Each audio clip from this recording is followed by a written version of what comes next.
staying present at all times. The Kundalini looks for, no matter what the circumstances are, you staying present.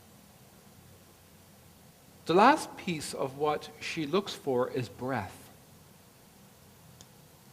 So, if my mind is rampant,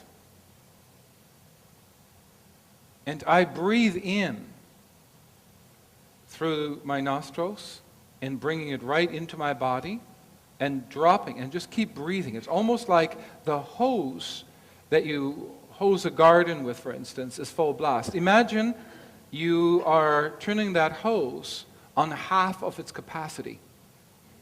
Eventually, that hose is not half of its capacity. It now becomes a third, and then it becomes a quarter. Even though it appears that the breathing is very shallow, the breathing is actually not shallow at all. But it literally feels like if you have a wound and you just blow upon it, you can feel the breath so acutely because there's a wound. You can just feel this all over. If your skin is healed and you don't have the same sensitivity. Well, breath is very interesting because when a breath is just a breath, it does nothing. When a breath becomes conscious, meaning that you are purposely, actively turning a breath that normally is of an unconscious nature, and you turn that breath into a conscious breath, and that breath is not a full breath, but it is a quarter of a breath, and you bring it in so almost like Om Namo Va. It's the same thing, the same as I chant it. And I bring that mantra, that breath, and if you watch where I chant and where my breath drops and where I move my voice around, the same thing with the breath. So if my mind goes in its own direction, I cannot battle it, but I can certainly breathe and take in that breath and bring the breath right to the crown. And as it brings to the crown, I bring it up, I bring it up, I bring it up, I bring it up, and I release it. And the breath drops all the way down. That breath then drops at the bottom of the Sushumna. It follows all the way down. When we can do that in a very shallow, it's not shallow, but in a very sophisticated or conscious manner, is probably the right terminology. In a very conscious, and we do this sporadically, the mind cools right down. Now this is where the biggest piece comes in. The heart requires you to breathe consciously.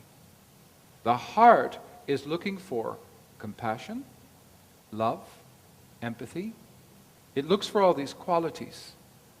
But the Kundalini and the heart is also looking that when an event or when something happens of great love, that you can stand in the moment and be completely present and breathe in, all the way in, and you hold that breath, comes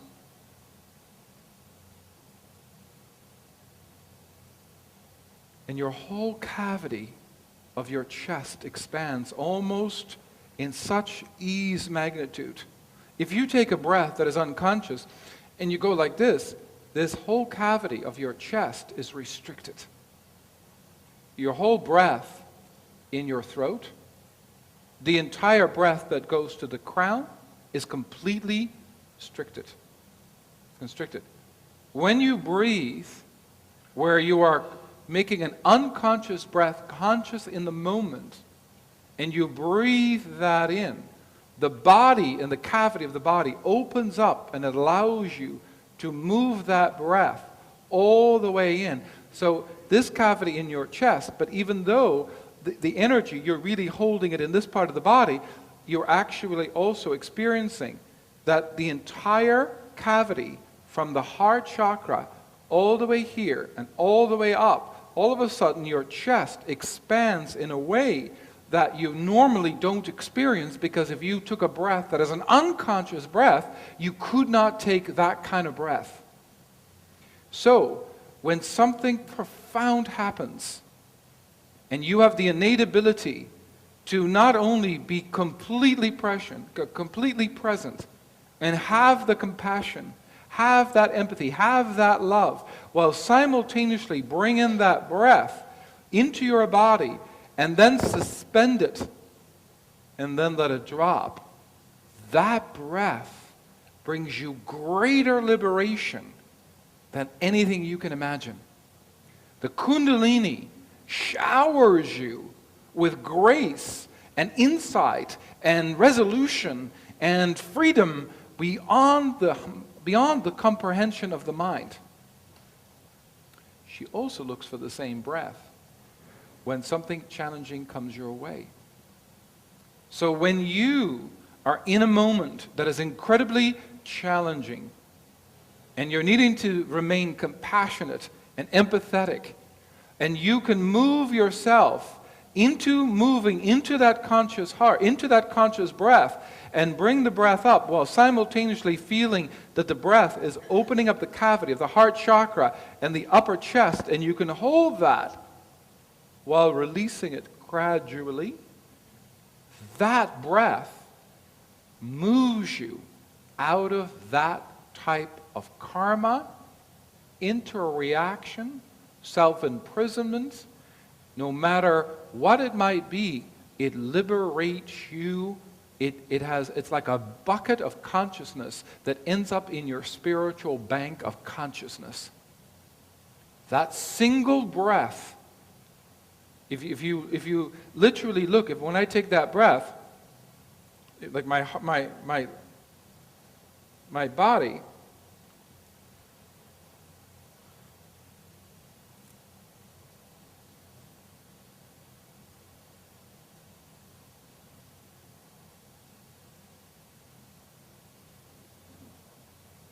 now my body, I hold it there, and my whole back releases. So what happens, I take in the breath, and this opens up, and then I breathe even deeper, and my back curves just a little bit, where the entire expansion of my back.